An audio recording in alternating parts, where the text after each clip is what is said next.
नमस्कार, आपण पाहतात आर्ट न्यूज 24 HD. नांदेडहून मुख्य संपादक फराद बेग यांची रिपोर्ट.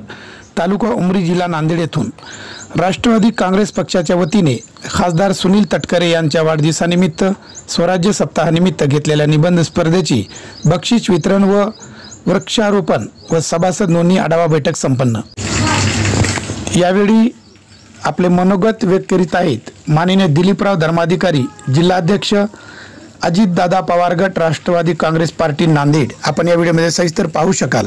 जिल्ह्यातील व महाराष्ट्रातील दिवसभरातील घडामोडी पाहण्यासाठी RTI न्यूज 24 HD यूट्यूब चॅनलला सबस्क्राईब आणि लाईक करा. आज आपल्या उमरी तालुक्यातील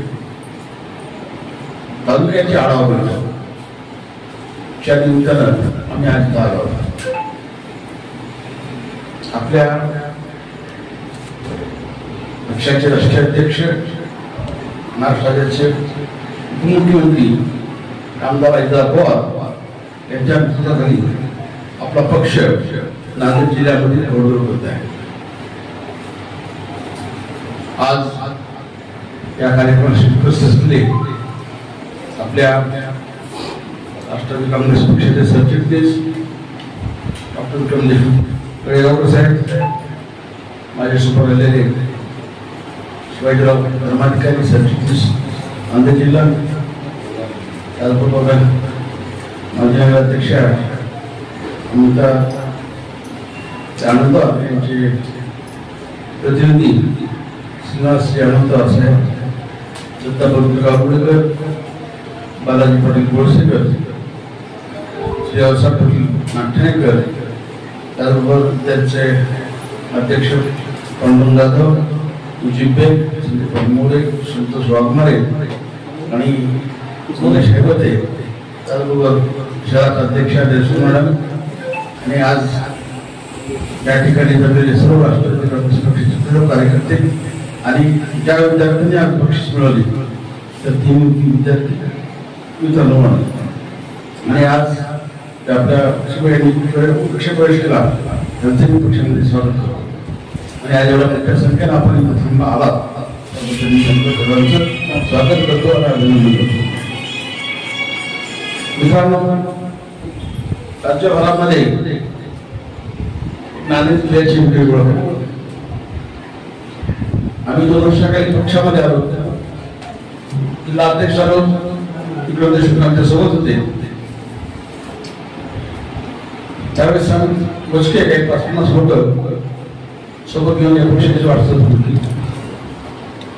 सुरुवातीच्या 4-5 महिन्यामध्ये सगळे तालुका अध्यक्ष निवडले. हे करत असताना त्या काळामध्ये सुरुवातीला मराठा आरक्षणाच्या अनुषंगानं गावोगाव फिरत असताना खूप अडचणी आहे, कारण त्यावेळेस आंदोलन तीव्र होतं आणि कोणत्याही नेत्याला गावामध्ये प्रवेश नव्हता. तशा परिस्थितीमध्ये 5-7 महिन्यामध्ये आम्ही सर्व तालुका अध्यक्ष सक्षम असे आणि जिल्हा कार्यकारिणी, तालुका कार्यकारिणी, सर्व क्षेत्र अध्यक्ष असे होते. आणि हे करत असताना सुरुवात उमरीपासून केली. नांदेड जिल्ह्याची पहिली शाखा करकळाला शाहीर देवतांच्या हस्ते जाते तर आम्ही सुरुवात केली. त्यानंतर घोडदौड सुरू आहे. नंतरच्या काळामध्ये मोठ्या प्रमाणात आमदार प्रतापराव पाटील चिखलीकर साहेब यांच्या मार्गदर्शनाखाली पक्ष प्रवेश सुरू झाले. माझे आमदार मोहन आंबर्डे असतील, माझे आमदार भोकरजी असतील, माझे आमदार घाटे साहेब आहेत, त्याचबरोबर या राज्याचे माजी मंत्री, माजी खासदार भास्करराव पाटील सुद्धा यांचा सुद्धा मोठा पक्ष प्रवेश नांदेडला नसला. तेव्हापासून अख्ख्या महाराष्ट्रामध्ये नांदेडचं नाव चर्चेला गेलं. 2 वर्षामध्ये पक्षामध्ये एवढ्या मोठ्या प्रमाणात प्रवेश कुठं झाले अख्ख्या महाराष्ट्रामध्ये. आणि त्यानंतर ह्या 6-5 महिन्यामध्ये आम्ही सदस्य नोंदणी अभियान सुरू केल्यानंतर आज आम्ही महाराष्ट्रामध्ये 1 नंबरला जवळपास 1.5 लाख सदस्य नोंदणी अभियान केलं. त्याबद्दल आपल्या पक्षाचे प्रांताध्यक्ष माननीय खासदार सुनील तटकरे साहेब यांनी माझं अभिनंदन केलं आणि शाबासकी दिली. त्याचबरोबर देशाचे नेते नामदार अजितदादा पवार यांनी सुद्धा अभिनंदन करून आमच्याबद्दल आमचं कौतुक केलं. हे सगळं घडलं कशामुळे? ह्या ठिकाणी तालुकाध्यक्षाने कार्यकारिणी केली, त्या लोकांच्या मेहनतीचं फळ आहे. आणि मला सांगायला मला अभिमान वाटतो मला की नांदेड जिल्ह्यामध्ये सगळ्यात नंबरचं काम असतं उमरी तालुक्याचं. आणि उमरी तालुक्यामध्ये डॉक्टर विक्रम देशमुख, त्याचबरोबर तालुकाध्यक्ष ज्ञानेश कदम आणि खरंच खूप मेहनत करून पक्षप्रवेश असतील, शाखा स्थापना असतील, बोर्ड लावणं असेल, सारखं कंटिन्यू काम 2 वर्षापासून चालू आहे. जेवढे काही पक्षाचे आदेश असतील तेवढे काही धरत नाही, त्यांनी काय योजना राबवायच्या त्या सगळ्या राबवण्याचं काम सुरुवातीपासून नोंदणी हे क्रमवार आहे. बाकीच्या तालुक्यामध्ये केलं, सगळ्यात पुढे उमरी तालुका आहे, सदस्य नोंदणीमध्ये सुद्धा उमरी तालुका आहे.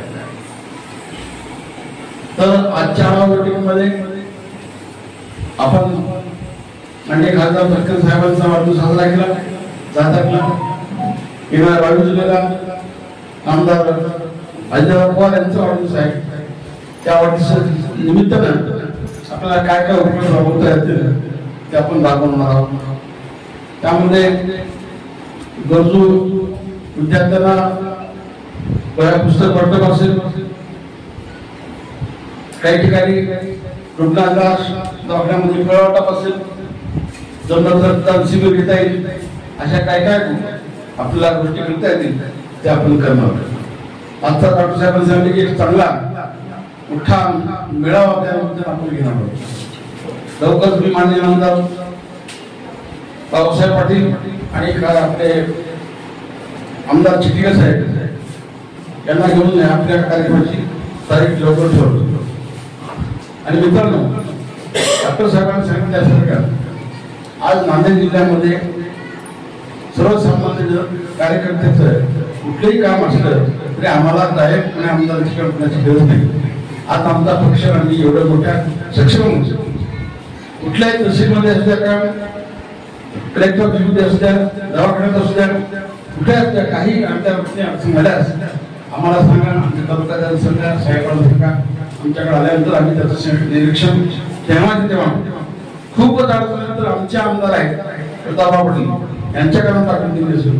त्याच्यापेक्षा अडचण म्हटलं तर डायरेक्ट कुठलाही मंत्री असो त्या डिपार्टमेंटच्या आपल्या पक्षाचा त्याला आपण सरळ बोलू शकतो, म्हणजे ते आपलं काम करते खाते. कारण अजितदादाचा पक्ष आहे, अजितदादाचा कार्यकर्ता म्हटल्यानंतर कलेक्टर सुद्धा रडे. एक अजितदादाचा कार्यकर्ता सामान्य सरपंच जरी असला तरी त्याला कलेक्टर सन्मान वागले जातो. कारण या देशाचे नेते खरखरते अजितदादा पवार जसं बोलावं तसं चालणार आहे. एकच वादा अजितदादा हा तुमचं नाव आहे सगळ्या कार्यकर्त्यांचं. कुठलीही गोष्ट त्यांनी एकदा मनातून स्वीकारल्यानंतर आणि करतो म्हणल्यानंतर करणार. त्यामुळं आपण अशा रीतीच्या आपण वाटचाल करत आहोत. येणाऱ्या काळामध्ये स्थानिक स्वराज्य संस्थेचे इलेक्शन आहे, नगरपालिका आहे, अनुदाव साहेब नगरपालिका आपल्याला जोमान लढायची आहे. माहिती जमली, माहिती सोबत लढू, नाही जमली आपण सोबत लढू, तेवढी तयारी करायची. त्यासाठी आपला वार्ड पुस्तका बघायला लागेल, वार्डाचे प्रमुख नेमावे लागतील, त्या वार्डामध्ये बूथ प्रमुख नेमावे लागतील आणि त्या ठिकाणी कमीत कमी एक प्रमुखाच्या पाठीमागे 10-20 कार्यकर्ते आपले तिथं आवश्यक आहे. आणि जे आपल्या पक्षाकडून उमेदवारी घेऊन लढू इच्छितात अशा लोकांच्या हातातून चाचपणी करून ठेवा, त्याला पक्षात प्रवेश द्या. म्हणजे उद्या टाइमला काही न करता मला पक्षात तिकीट द्यायला मिळत नसते. जे कार्यकर्ते सर्व काम करतात त्याचा अगोदर नंबर असतो. तर या दृष्टीने आपल्याला काम करायचं. आणि मला खात्री आहे की पहिल्यापासून उमरी तालुका हा राष्ट्रवादी काँग्रेसचे बाबासाहेब कुर्लेकरांच्या काळापासून राष्ट्रवादी काँग्रेस इथं 1 नंबरला आहे. तेच आपल्याला येणाऱ्या नगरपालिकेत 50% महिला सहभाग आहे. त्यामुळे तेवढ्या आपल्याला सक्षम महिला पाहिजेत. ज्या ज्या वार्डावर रिझर्वेशन असतील तिथं ठिकाणी आपल्याला उमेदवार पाहिजेत. त्यासाठी आतापासून आपण निरीक्षण करून आपली मानसिकता तयार पाहिजे. कारण अशी वेळी टाइमला 10 जण एकेका जागेसाठी तिकीट मागतात त्यावेळेस अडचण अशी येते की ज्यांना नंबर 1 आला त्याला पहिलं तिकीट मिळते, ज्याला मनात इच्छा असून सुद्धा देता येणार नाही कारण ते ऐन टाइमला आलेले असते. त्यासाठी जीवापासून माणसं सोडायचे. तसेच स्थानिक स्वराज्य संस्था असतील, जिल्हा परिषद आहेत, पंचायत समिती आहेत, याची तयारी करायची आहे. 2 जिल्हा परिषद सरकार आहेत, 4 पंचायत समिती सदस्य आहेत. त्या दृष्टीने आपलं सक्षम कुठल्या कॅटेगरीला जिल्हा परिषद पंचायत समिती सुटतात ते पाहायला आहे. त्या दृष्टिकोनातून मला तर खात्री आहे मुंबईच्या आपलं तळेगाव जिल्हा परिषद आणि पंचायत समितीचा कसे डॉक्टर साहेब कुठल्याही कशालाही सुटलो तर तिन्ही निवडून आल्याशिवाय राहणार नाही एवढं मला सांगतो. बाकी कोर्टा सर्कल आहे तिथे आपलं चांगले यश मिळेल. लवकरच याबद्दल घडण्याची शक्यता आहे. त्यामुळं लक्ष देऊन आपण आपल्या तालुक्यामध्ये आतापर्यंत जसं काम केले यापुढे आपण सर्वांनी करावं अशीच मी या ठिकाणी इच्छा व्यक्त करतो.